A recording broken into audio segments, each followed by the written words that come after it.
بسم اللہ الرحمن الرحیم۔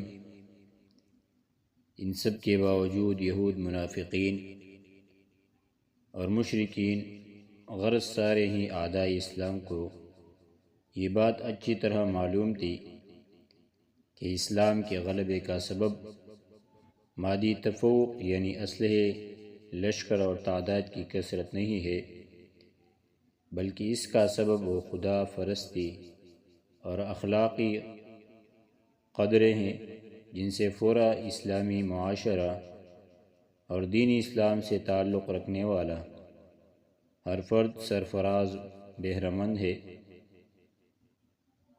ان اعداء اسلام کو یہ بھی معلوم تھا کہ اس فیض کا سرچشمہ رسول اللہ صلی اللہ علیہ وسلم کی ذات گرامی ہے، جو ان اخلاقی قدروں کا معجزے کی حد تک سب سے بلند نمونہ ہے۔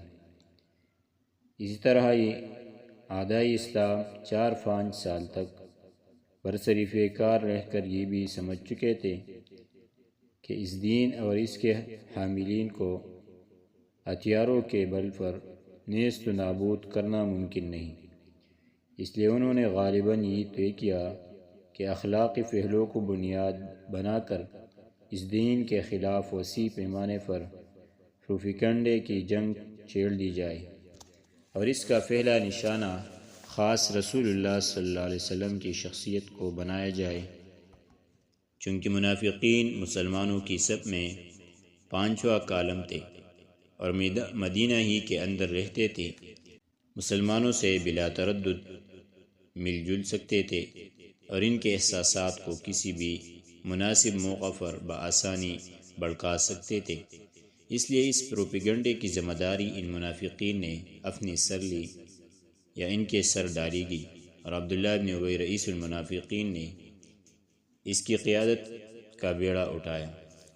ان کا یہ پروگرام اس وقت ذرا زیادہ کھل کر سامنے آیا جب حضرت زید بن حارثہ رضی اللہ عنہ نے حضرت زینب کو طلاق دی اور نبی صلی اللہ علیہ وسلم نے ان سے شادی کی، چونکہ عرب کا دستور یہ چلا آ رہا تھا کہ وہ متبنہ منہ بولے بیٹے کو اپنے حقیقی لڑکے کا درجہ دیتے تھے اور اس کی بیوی کو حقیقی بیٹی کی بیوی کی طرح حرام سمجھتے تھے۔ اس لیے جب نبی صلی اللہ علیہ وسلم نے حضرت زینب رضی اللہ عنہا سے شادی کی تو منافقین کو نبی صلی اللہ علیہ وسلم کے خلاف شور و شغف برپا کرنے کے لیے اپنے دانش میں 2 کمزور پہلو ہاتھ آئے۔ ایک یہ کہ حضرت زینب رضی اللہ عنہا آپ کی 5ویں بیوی تھی، جبکہ قرآن نے 4 سے زیادہ بیویاں رکھنے کی اجازت نہیں دی ہے، اس لیے یہ شادی کیونکہ درست ہو سکتی ہے۔ دوسرے یہ کہ زینب رضی اللہ عنہا آپ کے بیٹے یعنی منہ بولے بیٹے کی بیوی تھی، اس لیے عرب دستور کے مطابق ان سے شادی کرنا نہایت سنگین جرم اور زبردست گناہ تھا۔ چنانچہ اس سلسلے میں خوب پروپیگنڈا کیا گیا اور طرح طرح کے افسانے گڑھے گئے۔ کہنے والوں نے یہاں تک کہا کہ محمد نے زینب کو اچانک دیکھا اور ان کے حسن سے اس قدر متاثر ہوئے کہ نقد دل دے بیٹھے، اور جب ان کے صاحبزادے زید کو اس کا علم ہوا تو انہوں نے زینب رضی اللہ عنہا کا راستہ محمد صلی اللہ علیہ وسلم کے لیے خالی کر دیا۔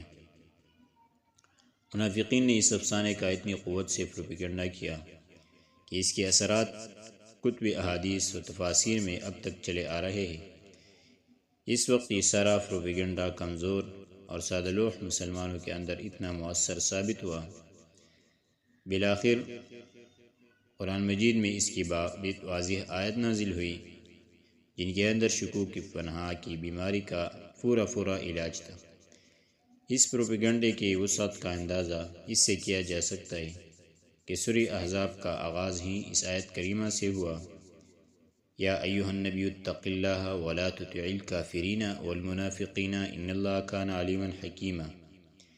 اے نبی، اللہ سے ڈرو اور کافرین و منافقین سے نہ ڈرو، بے شک اللہ جاننے والا حکمت والا ہے۔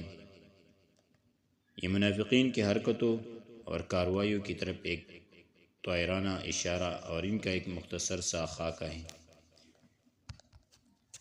نبی صلی اللہ علیہ وسلم یہ سارے حرکتیں صبر، نرمی اور تلطف کے ساتھ برداشت کر رہے تھے، اور عام مسلمان بھی ان کے شر سے دامن بچا کر صبر و برداشت کے ساتھ رہ رہے تھے، کیونکہ انہیں تجربہ تھا کہ منافقین قدرت کی طرف سے رہ رہ کر رسوا کیے جاتے رہیں گے۔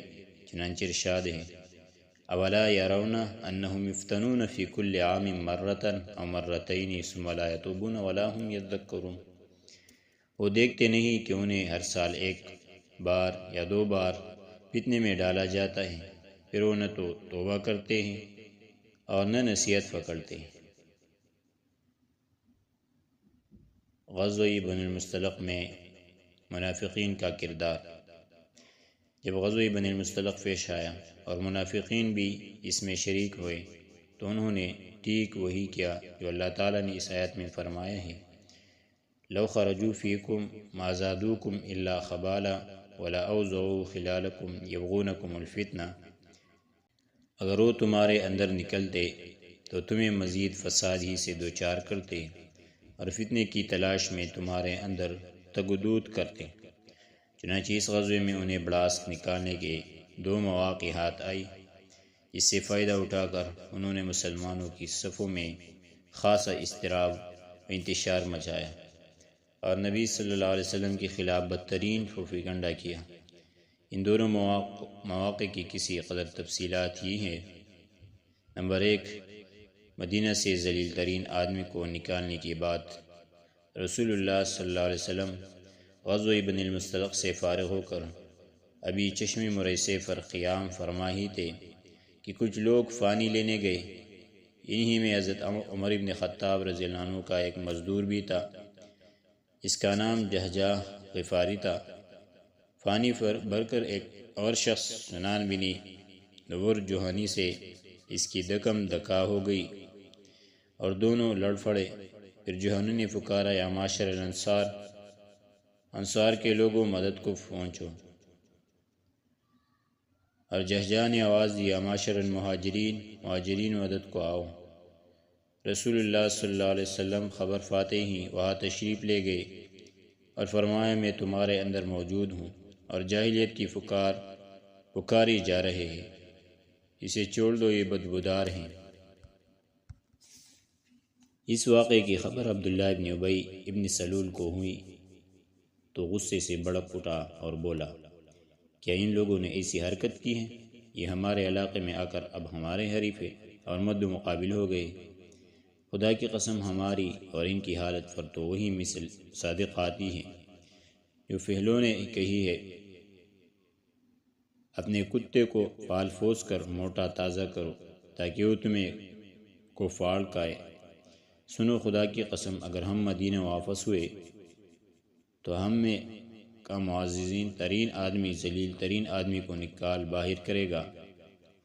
پھر حاضرین کی طرف متوجہ ہو کر بولا: یہ مصیبت تم نے خود مول لی ہے، تم نے انہیں اپنے شہر میں اتارا اور اپنے اموال بانٹ کر دیے۔ دیکھو، تمہارے ہاتھوں میں جو کچھ ہے، اگر اسے دینا بند کر دو تو یہ تمہارا شہر چھوڑ کر کہیں اور چلنے بنے گے۔ اس وقت مجلس میں ایک نوجوان صحابی حضرت زید بن ارقم بھی موجود تھے۔ انہوں نے آ کر اپنے چچا کو پوری بات کہہ سنائی۔ ان کے چچا نے رسول اللہ صلی اللہ علیہ وسلم کو اطلاع دی۔ اس وقت حضرت عمر رضی اللہ عنہ بھی موجود تھے۔ بولے: حضور، عباد بن بشر سے کہیے کہ اسے قتل کر دے۔ آپ نے فرمایا: عمر، یہ کیسے مناسب رہے گا؟ لوگ کہیں گے کہ محمد نے ساتھیوں کو قتل کر رہا ہے۔ نہیں، بلکہ تم کوچ کا اعلان کر دو۔ یہ ایسا وقت تھا جس میں آپ کوچ نہیں فرمایا کرتے تھے۔ لوگ چل پڑے تو حضرت اسید بن عزیر رضی اللہ عنہ حاضر خدمت ہوئے اور سلام کر کے عرض کیا کہ آج آپ نے بے وقت کوچ فرمایا ہے۔ آپ نے فرمایا: کیا تمہارے صاحب یعنی ابن ابی نے جو کچھ کہا ہے تمہیں اس کی خبر نہیں ہوئی؟ انہوں نے دریافت کیا کہ اس نے کیا کہا ہے۔ آپ نے فرمایا: اس کا خیال ہے کہ اگر وہ مدینہ واپس ہوا تو معزز ترین آدمی ذلیل ترین آدمی کو مدینہ سے نکال باہر کرے گا۔ انہوں نے کہا: یا رسول اللہ، آپ اگر چاہے تو اسے مدینہ سے نکال باہر کرے۔ خدا کی قسم، وہ ذلیل ہے اور آپ باعزت ہیں۔ اس کے بعد انہوں نے کہا، اے اللہ کے رسول، اس کے ساتھ نرمی برتیے، کیونکہ بخدا اللہ تعالیٰ آپ کو ہمارے پاس اس وقت لے آیا جب اس کی قوم اس کی تاج پوشی کے لیے مونگوں کا تاج تیار کر رہی تھی، اس لیے اب وہ سمجھتا ہے کہ آپ نے اس سے اس کی بادشاہت چھین لی ہے۔ پھر آپ شام تک پورا دن اور صبح تک پوری رات چلتے رہے، بلکہ اگلے دن کی ابتدائی اوقات میں اتنی دیر تک سفر جاری رکھا کہ دھوپ سے تکلیف ہونے لگی۔ اس کے بعد اتر کر پڑاؤ ڈالا گیا تو لوگ زمین پر جسم رکھتے ہی بے خبر ہو گئے۔ آپ کا مقصد بھی یہی تھا کہ لوگ کو سکون سے بیٹھ کر گپ لڑانے کا موقع نہ ملے۔ ادھر عبداللہ بن ابی کو جب پتہ چلا کہ زید بن ارقم نے بانڈا پھوڑ دیا ہے تو وہ رسول اللہ صلی اللہ علیہ وسلم کی خدمت میں حاضر ہوا اور اللہ کی قسم کھا کر کہنے لگا کہ اس نے جو بات آپ کو بتائی ہے وہ بات میں نے نہیں کہی ہے، ورنہ اسے زبان پر لایا ہوں۔ اس وقت وہاں انصار کے جو لوگ موجود تھے انہوں نے بھی کہا، یا رسول اللہ، ابھی وہ لڑکا ہی ممکن ہے اسے وہم ہو گیا ہو، اور اس شخص نے جو کچھ کہا تھا اسے ٹھیک ٹھیک یاد نہ رکھ سکا ہو، اس لیے آپ نے ابن ابی کی بات سچ مان لی۔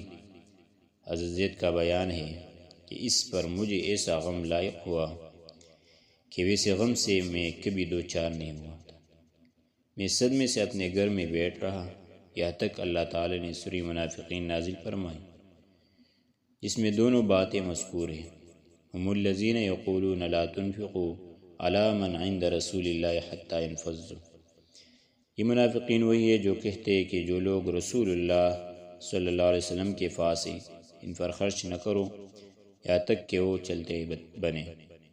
یقولون لئن رجعنا الی المدینۃ لیخرجن الاعز منها الاذل۔ یہ منافقین کہتے ہیں کہ اگر ہم مدینہ واپس ہوئے تو اس سے عزت والا ذلت والے کو نکال باہر کرے گا۔ حضرت زید کہتے ہیں کہ اس کے بعد رسول اللہ صلی اللہ علیہ وسلم نے مجھے بلوایا اور یہ آیتیں پڑھ کر سنائے، پھر فرمایا، اللہ نے تمہاری تصدیق کر دی۔ اس منافق کے صاحبزادے جن کا نام عبداللہ ہی تھا، اس کے بالکل برعکس نہایت نیک تنیت انسان اور خیاری صحابہ میں سے تھے۔ انہوں نے اپنے باپ سے برائت اختیار کر لی اور مدینہ کے دروازے پر تلوار سون کر کھڑے ہو گئے۔ جب ان کا باپ عبداللہ بن ابی وہاں پہنچا تو اس سے بولے، خدا کی قسم آپ یہاں سے آگے نہیں بڑھ سکتے یہاں تک کہ رسول اللہ صلی اللہ علیہ وسلم اجازت دے دے، کیونکہ حضور عزیز ہیں اور آپ ذلیل ہیں۔ اس کے بعد جب نبی صلی اللہ علیہ وسلم وہاں تشریف لائے تو آپ نے اس کو مدینہ میں داخل ہونے کی اجازت دی اور تب صاحبزادے نے باپ کا راستہ چھوڑا۔ عبداللہ بن ابی کی صاحبزادے عبداللہ نے آپ سے یہ بھی عرض کی تھی کہ اللہ کے رسول، آپ اسے قتل کرنے کا ارادہ رکھتے ہوں تو مجھے فرمائے، خدا کی قسم میں اس کا سر آپ کی خدمت میں حاضر کروں گا۔ واقعی افک اس غزوے کا دوسرا اہم واقعہ افک کا واقعہ ہے، انشاءاللہ آگے درس میں ذکر کریں گے۔